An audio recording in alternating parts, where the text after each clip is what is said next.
stage of learning, we first of all get a big picture overview. And to do that, we look at the chapter heads, we look at the title and the author, we look at the chapter heads, we look at the index, so that we've got a general idea of what the whole book is about. We spend about 5 or 10 minutes just doing that. We then preview the first chapter. We spend about 3 minutes really going through, reading any subheadings and looking to see what information is in there. And basically at this point, you stop after the first chapter and you say, have I found anything of use? Because my time's precious.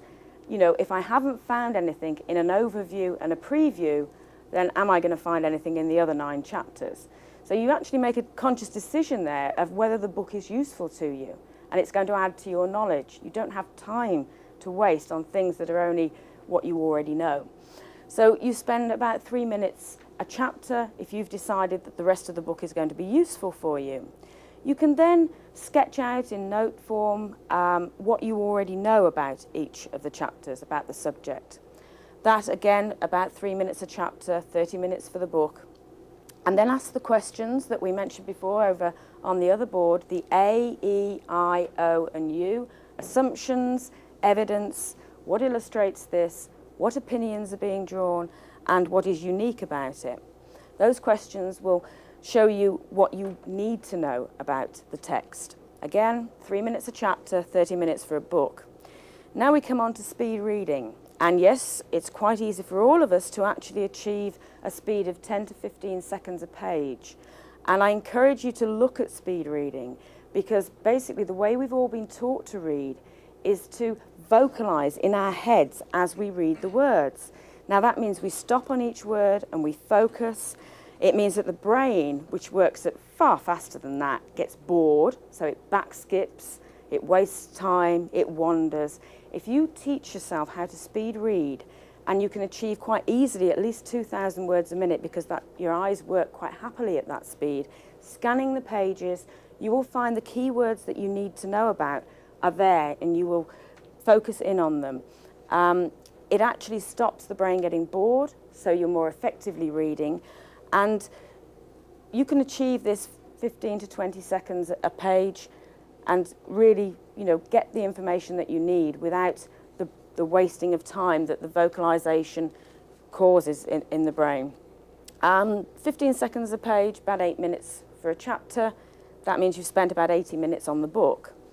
We then go on to step 6, which is the after view. Now, during your speed reading, there will have been sections that perhaps didn't quite gel as you went through. These are the more difficult ones, and we would recommend that you go back in this after view and actually read that paragraph out loud, because you're actually then hearing it as well as seeing it and saying it. We're adding more senses every time we do this.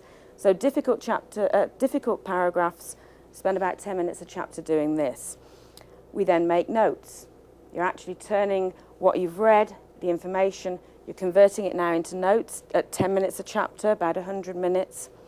And then probably the most important thing when you're learning is a review cycle.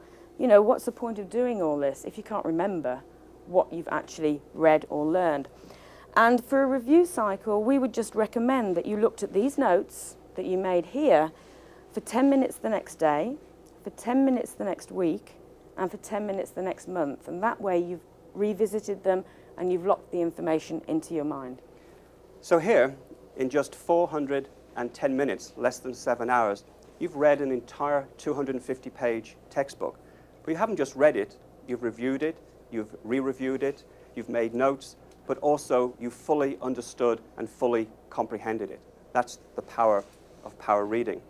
Now, in terms of taking notes, there's another very important technique that we call learning maps. And we've actually already introduced you to learning maps, because that's exactly what this is here. It's a unique way of making information much more memorable. And we do have in the studio audience today somebody who has effectively used a learning map in his work relationships. I'd like to ask Jerry Cohen to come up and share with us his experiences. Welcome, Jerry. Certainly. Hi. Pleasure. Would you please tell us, first of all, what your occupation is, what you do? Yes, I'm a global account manager for Hewlett-Packard Components Group. Mm-hmm. And how have you embraced the whole idea of learning maps? Well, I've used learning maps for different things. I found it very useful for presentations. For instance, I have in front of me a presentation that I did a period of time ago, and it was a region review. So I centralized the talk about the region review, and I had different sub portions that came off, that radiated off it, and I talked about each thing in turn. And the incredibly powerful thing that I learned about this is that after reviewing it and going through it, I can actually create a picture of this in my mind, and I can therefore go to a section and see it in my mind, what all the things I'm going to talk about, what all the key elements are, and the order I'm going to talk about it in. Right.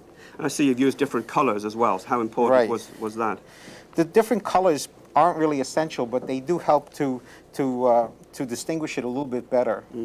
And how do you find this kind of learning, keeping notes, is different from the old-fashioned linear methods, I guess? Yes. In the beginning, I really didn't see what, just by reading about it, I really didn't see what the difference was. When I actually started using it, I found that it made a tremendous difference. I found that I can visualize the sequence of events. When I made notes, I could then put another note right in the exact spot. If you did it in a linear fashion, there's no room for adding it. Everything is in a sequence of what you went through, but not necessarily in an organized way. And this is a very important point, because for learning to become truly memorable, you actually have to implement it and put it into effect. And this is something that you've now shared with other people? Yes, in fact, I've given these techniques to people in my group, and they've used them. Some of them are in the audience there. Great. And they've used them and different things as well. Okay. Thank you very much, Jerry. Okay. We appreciate it. Okay. So there you see what learning maps are all about and how they can actually be applied into the workplace very, very effectively. It's a true way of learning, using all of our senses for learning. So how do we actually build a learning map? Basically, we find out what the core idea is, and we put that in the center. So we build up from a core, and each subject will have a branch. And on a learning map, maybe the first branch is, what are we going to record? We're going to record ideas.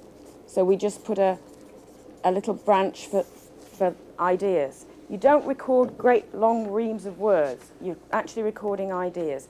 And the ideas will be recorded in just maybe keywords, so that one word will trigger the memories and you'll remember everything else. Now, you might actually record in pictures if you're a good artist. If your brain thinks that way, you might well start drawing your whatever it is you're talking about. I've got a nice little house there.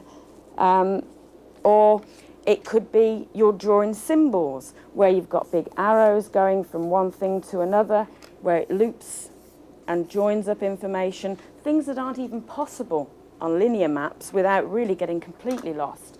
You might then have another section which says, well, what can we use them for? Jerry's used them for presentations. Anything that you have to write notes for. So it could be for meetings, to actually record ideas from meetings. Brainstorming is another wonderful way, because you can go back to add information later as it crops up, and yes, it's related to that, or it's related to something else. Colour is very important. The visual memory is very, very strong. And this is why learning maps work, because instead of having 6 pages of notes, you've actually got all your notes on one page, and you almost take a photograph of it with your brain. And if you're trying to learn from it, and you're redrawing a map, your brain will be looking for what's missing. So you might have, on the original one, had 3 legs, and you think, that part of the subject I've completely lost. That's where I need to do some more work, because your brain is in tune with this sort of learning. A brain cell is very much like this. You've got a center, and you've got all the connections coming out from it. So we make it as memorable as possible, and we use a lot of colour. Colour can be used to relate different parts of the information, so that you can track that the same ideas are in the same colour. It can be used, as I said, to actually relate things. So, you have these the colour is important, and we want to colour the key words maybe. So we add the colour into the keywords. You also maybe use different sorts of lettering. I mean, on a rough map, you just go through quickly, but then part of the technique is to actually redraw your notes later so that you organise them more. And that's all part of the memory and learning process. But, you know, you might have something, if you're writing the word stress, you might go, ah, you know, and really make it look like what it's supposed to be. So you know that that's, oh, stress, or, you know, we had one on the earlier one which was relax, and it was a very laid-back lettering. They're just visual ways of making your notes come alive, and they can be so useful because you can picture what you've learned. And the old saying is, picture's worth 1,000 words. This is definitely a way that we would encourage you to try, because like Jerry said, once you've tried, you really do realise how useful they can be, and you end up using them in preference to any other method of taking notes. So we each have a preferred individual learning style. We really have a combination of intelligences. What accelerated learning does is it helps you identify what you're good at, and it also identifies the things that maybe you want to work on, so you can embrace all of the different intelligences. Learning must never be passive. You have to be doing something as you learn. And this chart, I think, really tells a story. On average, we only remember about 20% of what we read, 30% of what we hear, 40% of what we see, and about 50% of what we say. But the single most effective way to learn is to physically do something, to be actively involved. But that still only results in about 60% recall. However, if we can see it, if we can hear it, if we can say it, and if we can do it all together, then we can increase that recall to 90%.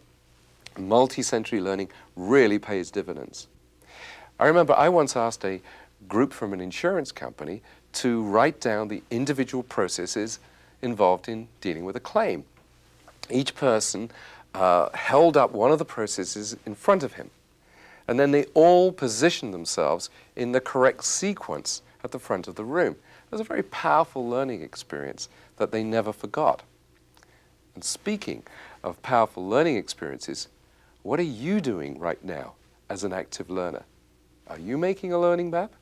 Will you stop the video and think through what would work best for you? That's what we mean by active participation. Knowing about a subject and really understanding it are two different things. Well, if you've done a good job at stage 2, you'll certainly know about your subject. But will you really understand it? Converting data into understanding is the job of stage 3. We're going to look now at the traits, if you like, of the 7 intelligences, and we all have a different profile of them. We all have all 7, but we just use them in a way that is unique to us. So when I pose some questions, by all means, you will be able to answer yes to more than one, because we don't just rely on one intelligence.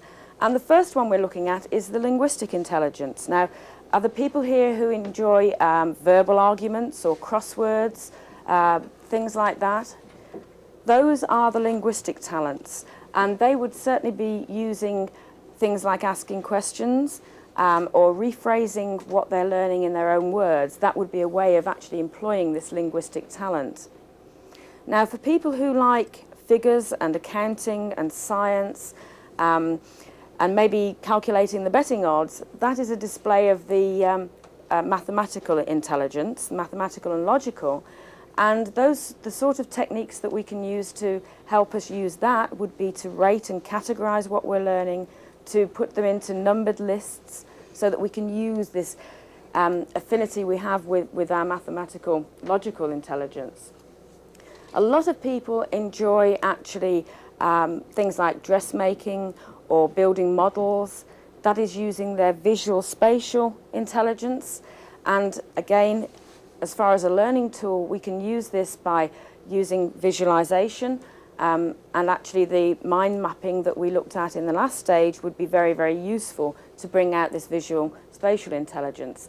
And then there's a group of people who definitely need to get hands-on, the people who are good at sports, for whom physical activities are the way that they transfer their learning into being. And they're the sort of people who would definitely need to be involved in actually learning, in experiments, in demonstrations, really working through and getting their hands into what they're actually learning about. Are there any people here today who are good at music? You play the piano, play the guitar, and that many other of you are also good at music. You have a good sense of rhythm. You can recognize a tune. You're musically talented as well. And what you should do is you should have pleasant music playing in the background when you're learning, or you should turn things that you've learned into jingles or rhymes to help you remember them more effectively. Are there people here today who are good at note-taking, and you like to keep notes of everything that you do, and you also like to sit down and think and reflect and analyze what you're doing? You would have an intrapersonal intelligence. So you should make sure that in any learning situation, you allow for quiet time so that you can afterwards sit down, work out what went well, what could have gone better, and so how you can apply it in the future. Are there people here who like working in teams? You like working with other people? Maybe you like helping other people or teaching other people. You would have an interpersonal intelligence. So you should make sure that the learning experiences for you is something that you do with other people. So you can share and compare notes with other people, and you will be much more effective in the learning process.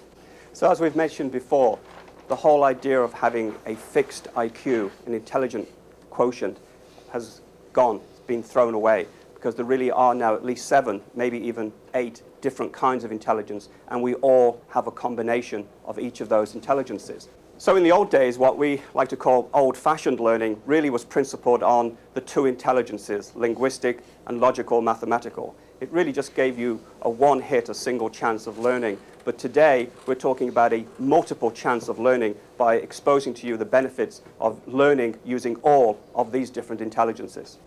There's a lot of talk these days that every company must become a learning organization.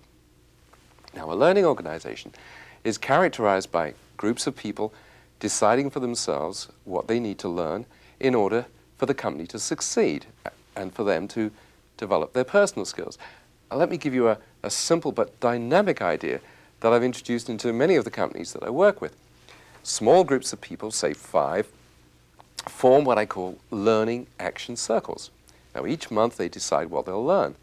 Then they each take a book or a tape course on the subject. At the end of the month, they each teach what they've learned to the others and how the ideas can be adapted to the company's own particular circumstances. The result? Then the very act of teaching it to the others really does ensure that you understand the subject well, and secondly, you get to master 5 times as much material in the same time. Now, that really is accelerated learning. I'm sure you could use the same idea in your own organization. Let's briefly look at how a language learner used an accelerated learning course, language course, through a whole range of his intelligences. I use Post-it notes. The good thing about them is that you can stick them on and off different objects. I tend to stick them on objects that I don't know the words for. I had one on the drawer for le tiroir, and I could never remember the word for central heating, so I actually stuck one on the radiator with le chauffage central on it. And again, it was a very simple way of remembering keywords, key phrases. The physical, it seemed somehow as if the physical act of sticking it on and then looking at it and reading it aloud all together made me learn it very, very quickly indeed. What I did was I got myself 4 big white blank pieces of paper and some colouring pens, and each time I came across one of these words in the course, I drew a picture of it, because that's a good way to remember it, and I wrote the French word underneath. And as time progressed, I filled the posters more and more until now all 4 of them are complete. It was interesting when I first started off this course that in the instructions it advises you to write in the book, to use lots of different colours, to highlight verbs, and to interact with the book as far as you can. And I must admit, initially I was a bit concerned about that, because I guess traditionally you tend to think of a book as something that you passively read and you don't write in. But I mean, I'm just amazed at the impact that actually physically writing in the book, highlighting it, making the notes in the book. I don't need lots of other written notes. This is my notes. And it almost makes the book like another person. It makes the book talk back to you. Fumeur ou non-fumeur? Non-fumeur. Bon. I'll just launch into an imaginary conversation with myself. One step beyond doing it with the book, I'll just imagine I'm in a situation and I'll act out the part of two people. Incidentally, which of the exploration takes are you using right now?